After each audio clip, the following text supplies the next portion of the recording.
once again, Liverpool. Hello everyone and welcome to the Cop Council. How are we all? Hopefully all of you are having a fantastic day wherever you are around the world, and welcome to a match preview show.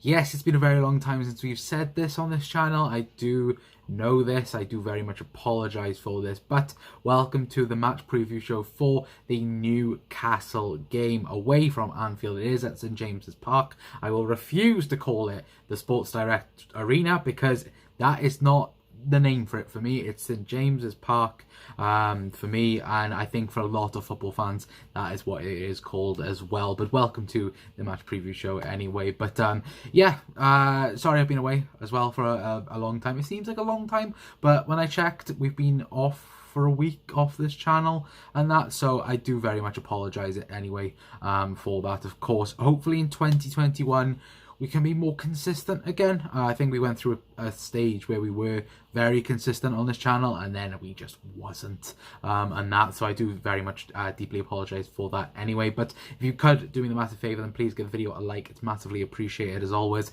and if you're new around here, new to the Cop Council, then please hit that subscribe button and don't forget to enable notifications as well. But you know, hopefully all of you had a Merry Christmas as well. Of course, it is a couple of days from Christmas.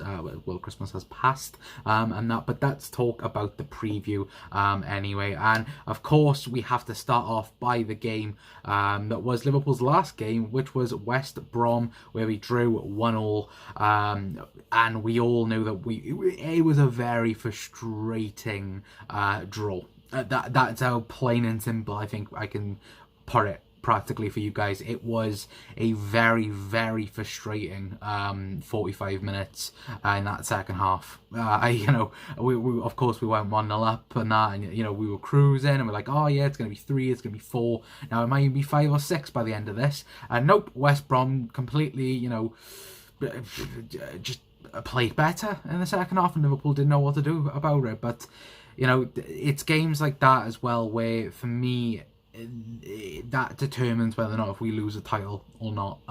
You know, silly draws, silly points, you know, getting lost. It's, you know, I think we go back, not last season, of course, the season before, where, all right, 97 points, it is a fantastic, you know, point tally, but stupid draws against Everton that season, stupid draws against West Ham, you know, cost us the Premier League title that year. This season already, you know, Everton away, Brighton away, West Brom at home now. You know, it's stupid points that we're throwing away, and that is what loses you titles. It does lose you to Premier League titles. And thankfully for us, you know, every single team that are around us are dropping points at the minute. You know, you've got Chelsea dropping points, City are a couple of points behind, but they do have games in hand. We will talk about a little bit of what happened with Man City, of course, you know, this match day or match week anyway, and it's other people as well. You know, Spurs dropping points, they drew as well. They drew against Wolves 1-1. So you know, it's a thankful and, you know, happy thing that Liverpool are where we are. We're currently top of the Premier League, which is we could be in a worse place, you know. That's easy enough to say, but you know, we do have to take opportunities where they are, and I think especially in this game against Newcastle as well, where we know we can get at them, we know we can, you know, drive at them, you know, just take them to town like we did Crystal Palace. You know, Crystal Palace, you know, they're a very good side, and you know, we destroyed them 7-0. So you know, I think it's time that Liverpool actually get back to doing that anyway. But let's talk a little bit then about the surroundings of this game anyway, because there is a little bit of controversy going into this game anyway, and that is concerning, of course, COVID-19. That's been the thing for 2020. That's all we've talked about is COVID. But of course, the Everton and Manchester City game yesterday, so as I'm recording this anyway, got called off midday, I believe it was, or it was early in the morning. I'm not sure. I can't remember. That's how bad my memory is. But you know, that was called off due to COVID. Manchester City apparently have 10 confirmed COVID cases, and there could potentially be more as well. So they had to postpone that game. Apparently, Everton didn't know about you know, the postponement of the match until legit the announcement. So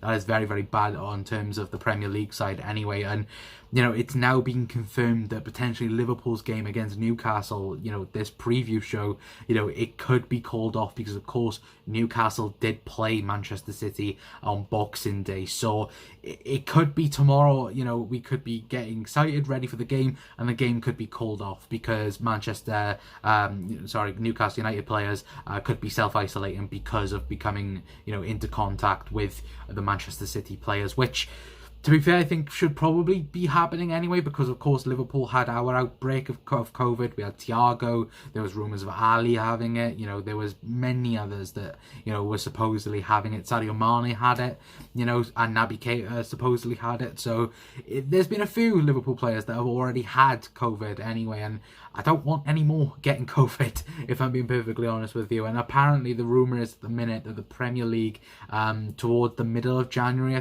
believe they're aiming at anyway, will have a 2-week suspended, you know, bit anyway, kind of like a winter break, and it's a longer winter break for everyone. So it'll be 2 weeks where the Premier League doesn't, you know, play football at all.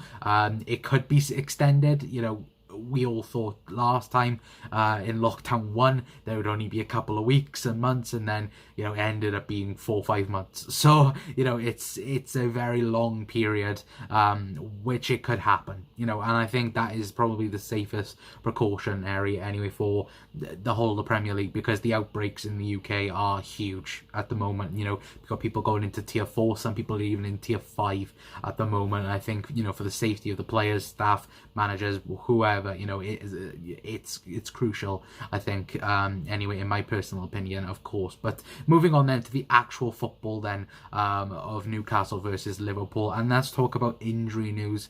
You know, we got a few injury news. You know, Joel Matip again, you know, Mr. Weetabix, as I like to call him, again coming off injured against West Brom, which again is very, very disappointing, you know, because Joel Matip is so good. I think you guys can understand this as well. He is such a good defender. He's probably up there one of the best in the Premier League, but in terms of injuries, he is one of the worst, because you just can't trust him. You cannot trust him. It was so frustrating watching him coming off against West Brom. It was the exact same with Fulham as well, you know. It was just so frustrating to see him, you know, again pulling up injured and then going off and that. You know, you can't really blame a player for getting injured, because, you know, you never know when a player is going to get injured, but it's just the consistencies of them. You know, I believe Matip has been injured like 5 or 6 times already this season. You know, it's a ridiculous amount, and I think that overall it's just not going to help Liverpool, you know, going forward. You know, of course, there's been talks of, you know, us not looking at a centre-half for January. I can tell you right now that's a little bit bullshit, in my opinion. I think Liverpool are definitely looking for a centre-half in January. And I think that we're going to have to look at maybe signing someone for 40, 50, 60 million pounds. I'm not going to lie. I think we're going to end up having to pay premium for someone. That's, you know, undisputed, in my opinion. But it is, you know, it is what it is. We need a centre-half because we do have our 2 best in Gomez and Virgil van Dijk, you know, currently out injured. And of course, Matip, as Matip is, getting injured again. There was a rumour that Matip was going to be out for 3 to 4 months. James Pearce did deny that, and he did say that that is complete nonsense. So that's a happy thing then, really, to be fair. But and of course as well, you know, Naby Keita as well is also ruled out for this game. We definitely know that for sure.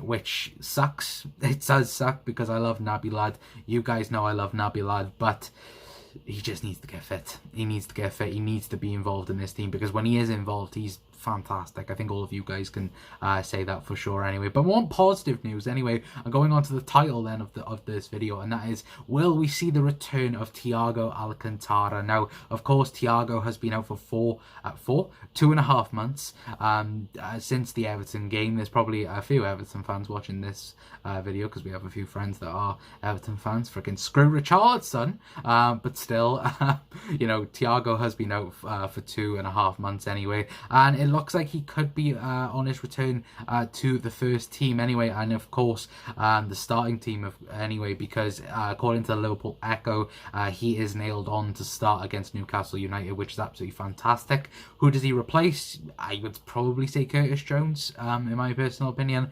I think Curtis Jones has been absolutely fantastic for Liverpool, but I think, of course, he did lead up to the West Brom goal, of course making the mistake for the corner, but I don't think you can include that anyway. I just think that Curtis Jones has had so much football, and you know, because he's so young in that, I think having that midfield of Henderson, Wijnaldum and Thiago Alcântara is a filthy midfield, and I think that is the midfield that Klopp is going to go for. Anyway, a little bit of a spoiler anyway for the starting 11 prediction, of course. But yeah, Thiago coming back.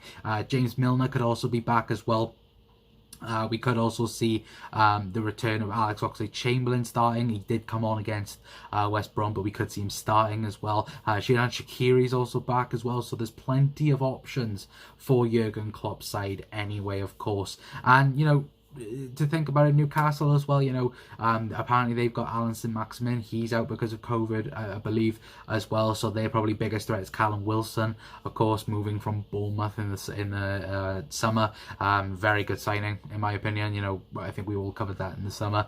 He is a very, very good and talented striker, of course. You know, Andy Carroll could make an appearance as well if he isn't injured. I didn't check if he was before making this video, but I believe he is fit and ready and that anyway. But let's get moving on then to the starting 11 prediction. And as always, guys, you know what I'm going to go for. I'm going to go for Alisson Becker in goal. I'm going to go then for Trent Alexander-Arnold at right back. I'm then going to go for Reece Williams to start alongside Fabinho. I was going to go for Nat Phillips, but I thought, you know, it's going to be Reece Williams. He is, you know, the copycat of Virgil van Dijk, so why not? And then, of course, at left back, Andy Robertson. Then I'm going to, like I said, the midfield three, I'm going to go with Jordan Henderson, Gini Wijnaldum, and Thiago Alcântara. I think he starts 100%. And then, of course, then the front three in Mohamed Salah, Sadio Mane, and Bobby Firmino. So, of course, if Jota was fit, then he probably might play in this game.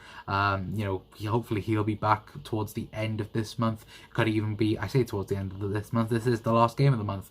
He could be back, you know, by the beginning of January.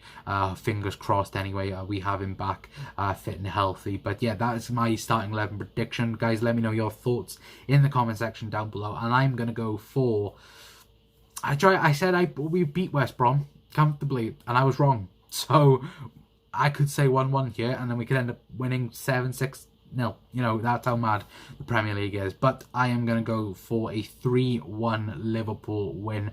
I think Mo's going to get 2 goals, and I think Thiago's going to get a goal as well. So very interesting pick there. Let me know, guys, your thoughts in the comment section down below anyway. But if you did enjoy this video and did enjoy the return of the Cop Council, then please leave a like on the video. It's very much appreciated. And if you could also as well, you know, share it out as well, that's massively appreciated. And if you're new to the Cop Council as well, then please hit that subscribe button, and don't forget to enable notifications, because for some reason YouTube hate notifications. Some random reason they hate it, for some godsaken reason. But anyway, guys, that is going to be it from me.